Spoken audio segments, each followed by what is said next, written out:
I still think she's got a big target on her back. I think players are definitely playing a little bit more aggressively with her, but this is basketball. It is professional sports. I think she's handled it gracefully. She is a generational talent. We know what time it is with Miss Caitlin Clark. Leading the WNBA in points per game, averaging 16 points per game, 5 boards and 6 assists. So I love what she's doing as a rookie. Caitlin Clark doesn't just move the needle. She is the needle. And if you need any more proof of that, the Indiana Fever exhibition game sold out in just about 30 minutes. But yeah, man. A'ja Wilson, man, commanded $19.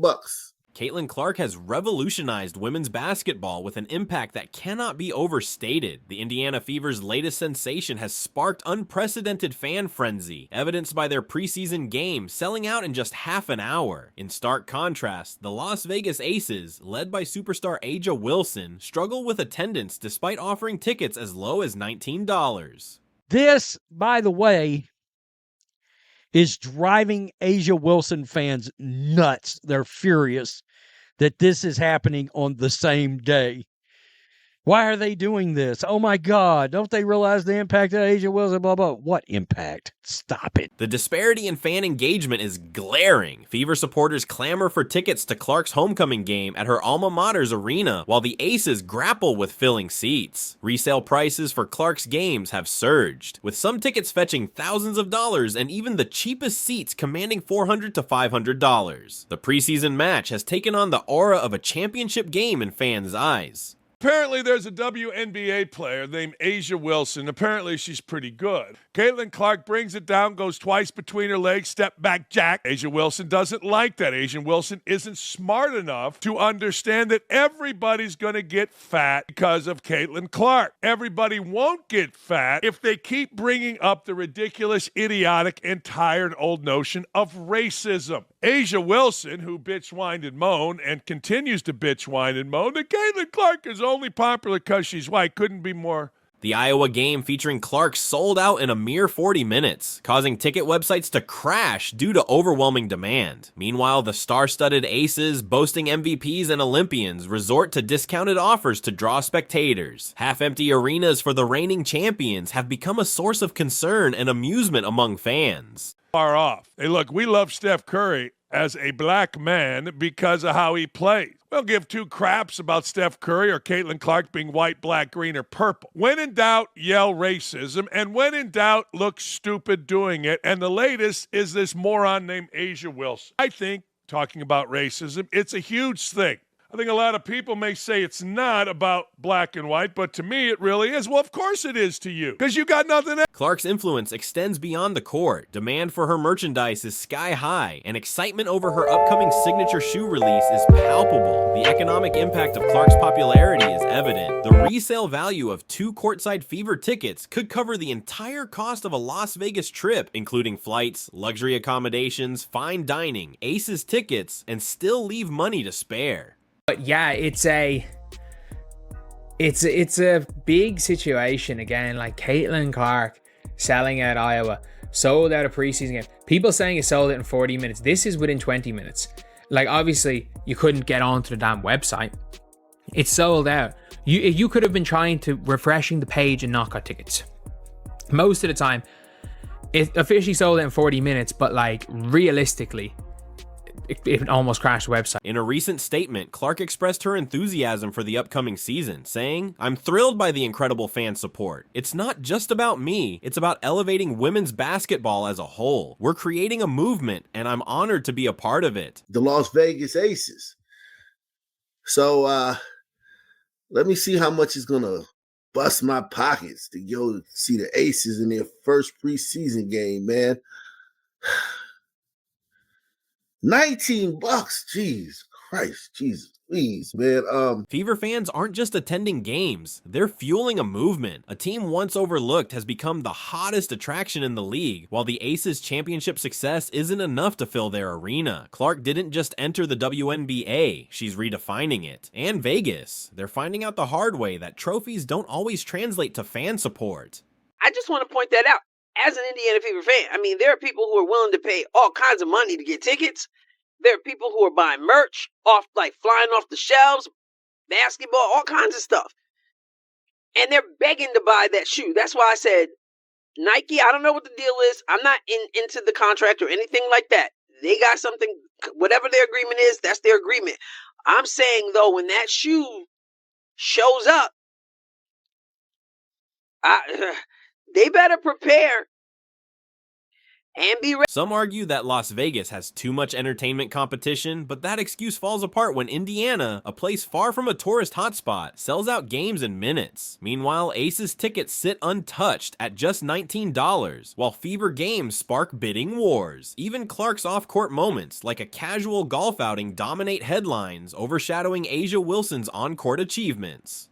Remember, fans are for real Indiana Fever fans, and they buy tickets. They sell out arenas, home and away. They buy merch. The numbers tell the story. Fans aren't rushing to watch Wilson, Chelsea Gray, or Jackie Young dominate. They're paying premium prices just to watch Clark warm up. Wilson, the reigning MVP, has tickets cheaper than a fast food meal, while Clark's resale prices rival those of the Super Bowl. This isn't just hype, it's an undeniable shift. They're sold out, so I really don't know what they're going to do about this. I guess it's just kind of like one of those missed opportunities. And, you know, a lot of people are saying they need to move this to a stadium because there's no doubt in Iowa, if you move this to a stadium, it would be sold. Wilson remains focused on her team, but the reality is clear. Clark's rise is pushing the Aces into the background. While debates rage over Clark's long-term impact, Vegas is struggling to stay in the conversation. The Caitlin Clark effect isn't a phase. It's a transformation, and the Aces are scrambling to keep up. See how many people showed up to watch Caitlin Clark play golf?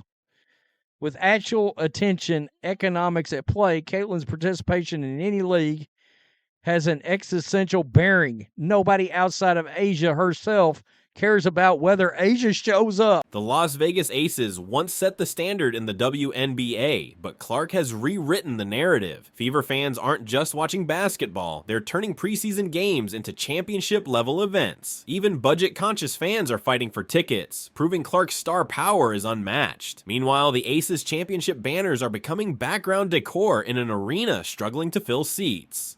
Crazy because literally nobody asked, and sources close to A'ja Wilson decided to answer anyway. Indiana was once ignored in free agency. Now, top players want to play alongside Clark, drawn in by the Fever's passionate fan base. Aces fans take pride in their back-to-back titles, but the real question is, what's a championship worth without a crowd? In Vegas, courtside seats are as easy to find as discount deals, while Fever tickets disappear faster than Beyonce concert passes. I'm going to go out there and I'm going to try to be the best. I get y'all saying best player in the world. That's great. It looks great. But I want to be the best person. I want to be the best teammate because that's how I get the best out of my team. Take Indiana's preseason clash against Brazil's national team at Clark's Old College Arena. It sold out instantly, crashing ticket sites and leaving some season ticket holders empty-handed. Iowa's social media summed it up best. Don't try, it's sold out. And it's not just ticket sales. Clark's influence is sending WNBA merch sales soaring by 500%, with player gear seeing a staggering 1,000% spike. She leads all jersey sales, followed by Angel Reese, Sabrina Ionescu, Kate Martin, and A'ja Wilson. Even Martin, who rarely sees the court, has fans passionately debating her role. Proof that loyalty in this new era isn't just about minutes played. Because Indiana Fever fans support, not just by running their mouth or running their fingers, they actually do something. And those who may not be able to afford it, they want to do something. And so this is just me saying, way to go, Fever fans. And we love, listen, remember how it was like nobody wants to go play in Indiana, nobody wants to play with Caitlin Clark, those fans, and we came to find out when free agency showed up, everybody wanted to go to Indiana and play for the Indiana Fever and play with Caitlin Clark, and when they got here, started praising the fans. If Clark announced a casual pickup game at a local gym, the turnout would look like a Black Friday rush. Meanwhile, the Aces are handing out free popcorn just to fill seats. As Vegas grapples with locker room drama, Indiana is riding a wave of record-breaking sales, packed stadiums, and non-stop buzz. The Caitlin Clark effect isn't just hype, it's a revolution. And the Aces, they're scrambling to stay relevant in a league Clark is reshaping. I shouldn't be surprised, and yet I'm still surprised because Indiana Fever preseason, not even like preseason, exhibition game where the Indiana Fever are going to play the Brazilian national team at Carver Hawkeye Arena, Caitlin's college facility, sold out. They went on sale this morning at 9 a.m. for Fever season ticket holders, Iowa donors, and Iowa season ticket holders for women's basketball. And then general admission was supposed to go on sale tomorrow at 9 a.m. I'm hearing rumblings of like maybe scalpers got in, like the secondary market is already crazy, but it was sold out and a bunch of season ticket holders couldn't even get their tickets. Iowa women's basketball posted this on their Instagram and on their Facebook just a few minutes ago that, hey, it's already sold out. No point in trying to get tickets tomorrow for the general public because you can't.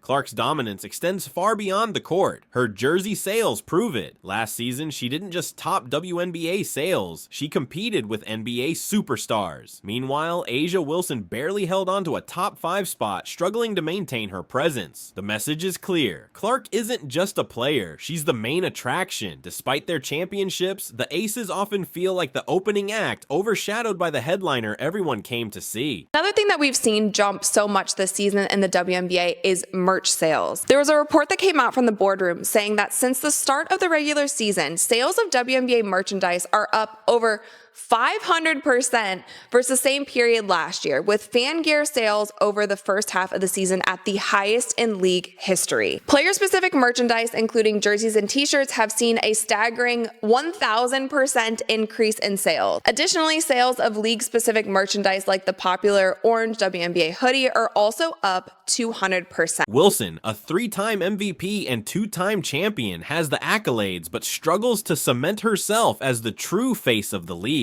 If she had that kind of pull, why can't the Aces sell 19 preseason tickets, cheaper than a snack at a gas station, while Fever fans are dropping thousands just for standing room access? Clark's impact isn't manufactured hype, it's a seismic shift. Every game she plays rewrites records, fills arenas, and elevates the entire WNBA. The top-selling WNBA player merch, Caitlin Clark, #1 in jersey sales, Angel Reese 2, Sabrina 3, Kate Martin 4. We talked about this earlier in the season. I feel sad that Kate Martin also hasn't gotten as much playing time the second half of the season. I feel like she deserves more. And then #5 on the list is A'ja Wilson. Las Vegas, a city brimming with entertainment, can't blame its empty seats on competition. Tourists eagerly spend on shows, casinos, and concerts, yet they're skipping a championship team practically giving away tickets. And while Wilson emphasizes teamwork and accountability, it means little if fans aren't showing up to watch. One topic in sports, the face of the WNBA, Caitlin Clark. Every time this woman steps on the court, she's doing something that we've never seen before. She is officially the face of the league. There's no doubt about it. The numbers don't lie, whether it's viewership, whether it's ticket attendance. She's doing sold-out dates. Meanwhile, Clark's influence is supercharging every aspect of the league. Merch sales, TV ratings, and social media engagement all revolve around her. ESPN covers her every move, while the Aces' so-called dynasty struggles to make waves outside its own fan base. Wilson's dedication is undeniable, but greatness without an audience is just an afterthought. I want to be great for you guys. No offense, but I want to be great for my team. I want to be great for this franchise. It is hard as shit. It is hard as shit because there's tons of people that want to break you down. Great teams in this league that are going to try to come after you every single night. But when it comes to taking accountability, I have no problem in that because I want to be great. I want to be great for my teammates. So yes, it can start in practice. Yes, it starts in training camp. Yes, it starts in the wins and the losses. But I'm not going to stop. I'm going to continue to challenge myself and my teammates every single day. Because when you're talking about greatness, it starts with consistency. Championships alone don't sell tickets. Clark's cultural impact does. She's converting casual viewers into diehard fans and turning preseason matchups into must-see events. While Vegas's championship banners gather dust in half-empty arenas, Clark's Fever is rewriting the WNBA's future. Starts with me, and it's going to always be with me because I have 11 other women in that locker room that I need to pull greatness out of. So that's where it goes from. If it's talking more, is it trying to fly on the court, is it being a defensive presence? I'm going to be that every single day for my team because I want them to be great.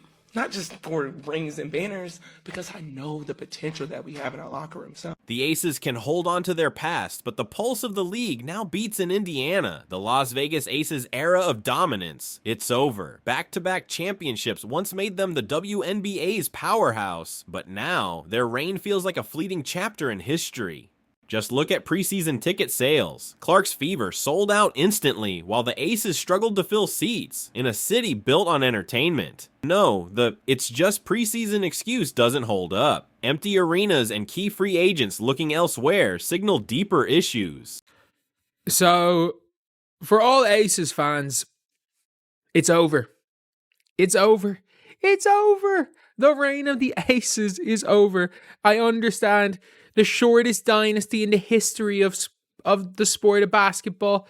You know, I've never heard of a dynasty that won 2 championships and then was done, because you're seeing all the ring-chasing free agents getting out of Vegas. Clark's impact isn't just rookie hype, it's a complete shift in the league's balance. She's pulling in fans, media attention, and even players toward Indiana. If Clark were on the Aces, their ticket prices would skyrocket overnight. Instead, Vegas's discounted seats sit untouched, exposing a harsh truth. Accolades alone don't create demand. Now, the WNBA's marketing machine has to reckon with reality. The stars it once pushed as the faces of the league are struggling to hold the spotlight, while Clark dominates effortlessly. While rivals flood social media with workout clips and hashtags, Clark lets her game do the talking, threading pinpoint passes, hitting logo threes, and electrifying every crowd she plays in front of. Something about the way she plays the game, her passing, her shooting, that people really identify with. I really feel like we're poised and we're set up